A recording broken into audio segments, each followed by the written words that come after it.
Hi there, and welcome back to my videos. I guess I'm doing a bunch of videos because I like doing them. But anyway, I guess I should start telling you now, if you guys are liking these, smash that like button. If you want to share, feel free to share. But today I am going to show you how to make taco pie. You've seen my taco bake, and I posted a picture of that before, and that's fairly simple and straightforward.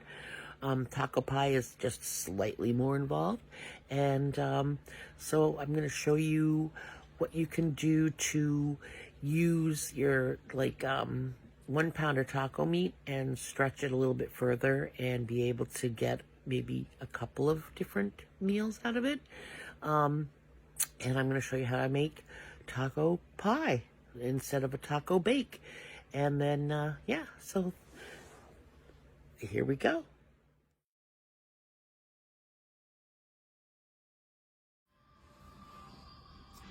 Okay, so first things first is we are going to start with making our taco meat. So basically you can see that I've got hamburger on to cook, and generally I'm not sure how much I'm going to put on each time. So basically I make a bunch, and then what I don't use on the taco pie, I will just put aside and save. We always have taco meat in the refrigerator for use for that meal, that, you know, that fill-in meal, whether it be some tacos or nachos or a taco salad or something like that. There's always some taco meat in the house for folks to be able to get something into their belly, and that can be fairly quick and easy to serve up real fast. So we're just going to get this taco meat going, and I will come back when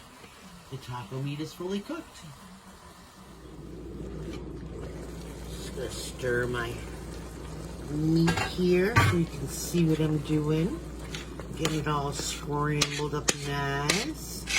I actually cover my meat when I'm cooking it so that it doesn't splatter all over the place, and actually I'm using the heat to help cook the stuff on the top so that it's getting just as brown as the stuff underneath, and it doesn't take as long to cook.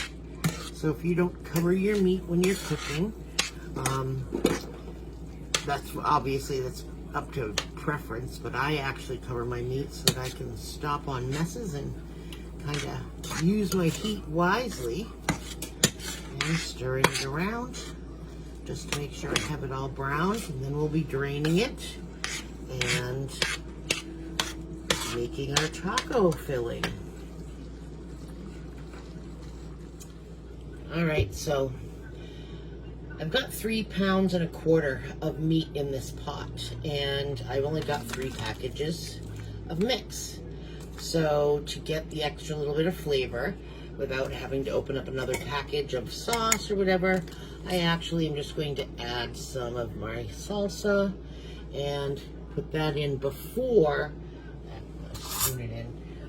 Put that in before I actually mix the salt, so that this can actually be part of the flavoring and whatnot. So I'm just not going to put a lot in there because it's not really that big of a deal, but I put it in the water, and then I put in the salsa, stir that around in there, and then I will put in my mix. And I haven't actually, I've got to find a recipe for my own taco mix. I'm sure I could get it. Each one of these packets is, depending on where you're going, you know, like I've seen you can get it at Walmart for like 50 cents. These ones generally are about 75 cents to $1, depending on where you go. And I guess I didn't open this one quite efficiently enough. I love kitchen shears, by the way. They help a lot. I'd rather use these than a knife because I don't want to get cut. Oh, I just screwed shut. There we go. All right. So this right here goes in just like that, and then stir it around, and we cook it down just like this. We've got, like I said, the salsa and the water is in here, and now I'm kind of making a little slurry in the middle of my meat, and then I will push my meat into the middle of the slurry here and be able to start soaking up some of this sauce that it's making. And with that, our taco meat is just about ready to sit and just absorb all of this moisture and get thickened up and whatnot, and we'll be back to prepare the crust. I want this to sit for a little while. I don't want it to be super stinking hot when I put it on the crust. I want it to have cooled off to room temperature, I think, more than anything. I don't want it cold from the fridge because then your crust will burn, but I don't want it hot because then the crust takes a long time and your meat dries out. So basically, I am going to add this at room temperature onto my crust once this cools off. So after I get this all taken care of, I'm going to let it set, and I'll be back to show you how I prepare the crust. Okay, and now it's time to make the crust, and what I am going to be using is this crescent dough sheet. Actually, the sheet, you can use whatever crescent dough you want. I just find this is easier to use. Basically, it's one sheet of dough. I've got two in case I need to patch because of it. So I'm going to open that and let's get to making. Let's get to making the crust. So I've got my oven on as far as what the directions say. Let's see if we can peel this sucker up. It's having a rough time. There we go. Directions on the package say for $3.75, so that's where I'm going to start my crust at, okay? The reason I'm starting my crust at $3.75 is because I'm pre-baking it for just a few minutes, probably like 5 minutes. Let's see if I can get this sucker open. Oh, there we go. I'm pre-baking it so that the saucy burger meat doesn't soak right straight through it, and the crust doesn't become like a dough. Like it's actually will cook a little bit. So I'm pre-cooking it. I'm just gonna lay it here on this little pan, unfurled. I didn't know if I was gonna need two or not. If I was gonna make a double batch, then yeah, I'd probably do two, but let me get a little piece of the packaging there. We don't want that. So I'm just spreading this out here, and I'm going to stretch it where I can stretch it. I hope you can see that. Yep, you can see it. All right. And I'm just basically pulling it to the edges, and it doesn't matter really if it's got a little bit, because the excess that I'm going to cut off here, I will use as a patch. And I will be cutting off a little bit of the excess on the edge here. This crust edge right here. Just to fit the pan. You don't need anything much over the edge of the pan because it will puff up. And basically this is just a crust. It's not like a traditional pie. You're basically using this as just a way, instead of like the tortilla or your crunch wrap or whatever you're using. So basically you're just using crescent roll dough instead. So I'm going to break this apart and put this over here to stretch along here. See, I can stretch it. Stretch it. Push it down. Because you don't want it to be too thick. It's going to puff up in the oven anyway. And so I'll use a little bit over here. Let me tear off a smidge for that. On this edge. And basically you're just going to patch any of your holes that you've made when you've tried to smooth it and stretch it out a little bit. Oh, get that out of the way. A little patch right there, a little patchy patch. A little bit of extra over here. We got that hurricane rain coming down now. It's holy smokes. It's coming down like a banshee. Let's put a little bit on that spot.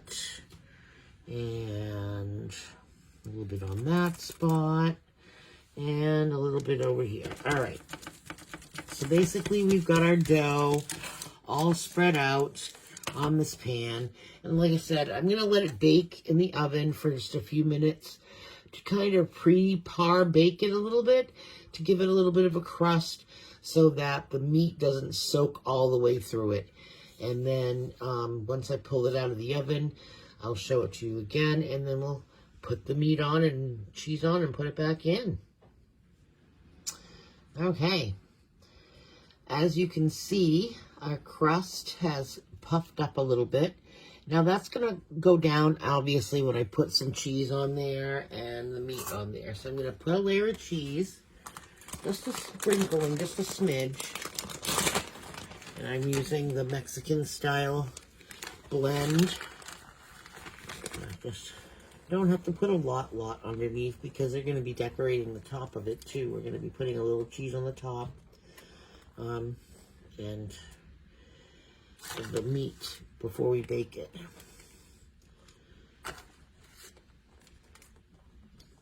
That looks about good. And now we're going to put our meat on.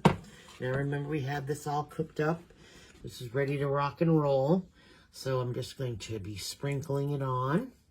And I start off by putting it in the middle because it's always easier to spread to the outer edges. And then I put like a little dollop in the corners there because I want to make sure I'm getting it in the corners. So I kind of bring it out to the corners and then I start spreading. So like that. See how that's getting on there? Now I can just kind of spread it out a little bit, and I'm not moving a bunch of cheese and I'm not moving a bunch of meat. I'm just kind of evening it out some. And I want to get an alright layer on here. I don't want it to be too thick. And this is how you end up stretching it. So I'm going to just turn this pan so I can get to the other side easier here. Again, one big scoop that's angled towards the corner. And then we kind of just spread it. So this was just about enough meat because I had taken some out. I didn't want to wait for too long. So this is going to be going in back into the oven. I'm going to put some cheese on the top of this as well. Don't forget. And then it'll go back into the oven and bake till the crust is done.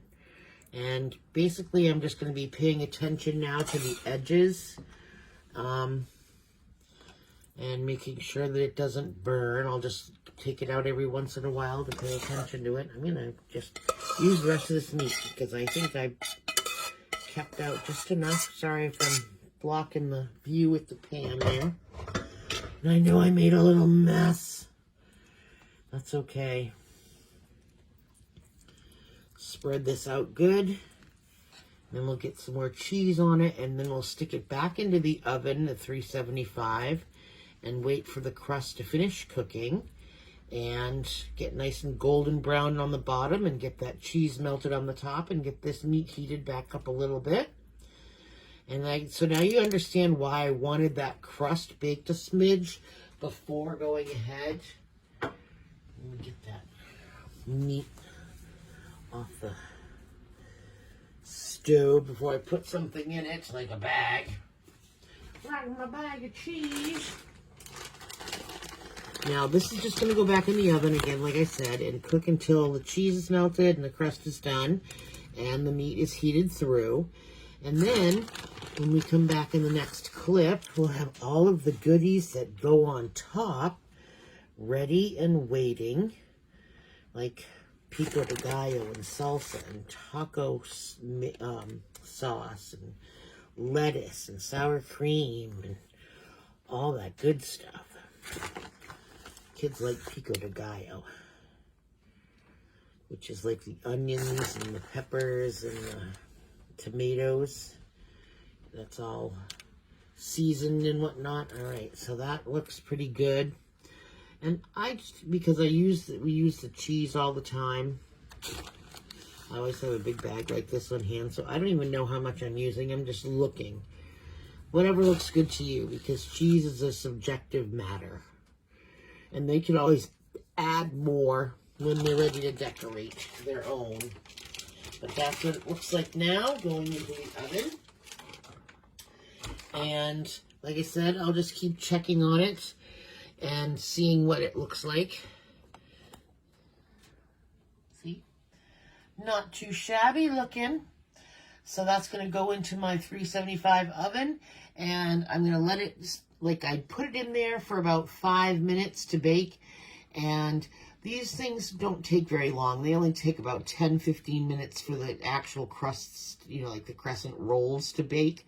So at this point, I'm just now going to finish cooking off the crust. And like I said, warming through the meat and getting the cheese melted on the top. So we'll see when that's all done. All right, we're going to take it out of the oven and we're going to check it for doneness just to see what she looks like. Ooh-wee! My glasses got all fogged up. Oh, she looks like she might be done. She looks like she might be done, boys and girls. I just got to lift up the edge. Now, this is the reason why I have foil on the pan, is so that it's easy for me to lift up the edge to make sure. Yep, see the brown? That means she's done. So I'm going to turn off my oven. And now I'm going to let it sit so that it's easier to cut. Basically, I will basically just cut it down the middle and then cut it into 8 pieces. So this will be 8 servings for 4 people. So that would be, you know, 1 per person for 2 nights in a row. And that's how they'll get away with that.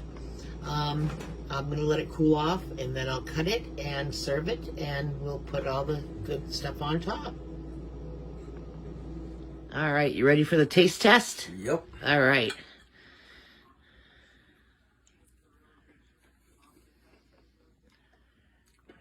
What do you think of taco pie? Crust is flaky. Everything together. You top it with like sour cream, cheese, salsa, primo. Awesome. Glad you're enjoying it. Thank you. There you go. That's how I make taco pie. And you saw Eric's reaction. I did make it from a long time ago, but they had no recollection of it at all. I used to make it when they were quite small, and I could feed like a lot of kids with it. And so basically I haven't made it in like probably, I don't know, 12, 13 years. Honestly, it's been that long.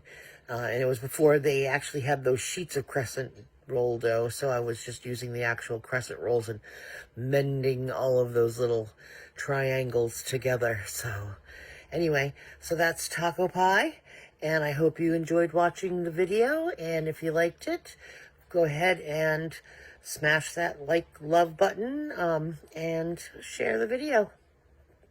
Maybe I'll keep making these fun things for you guys to watch. Thanks, and see you the next one.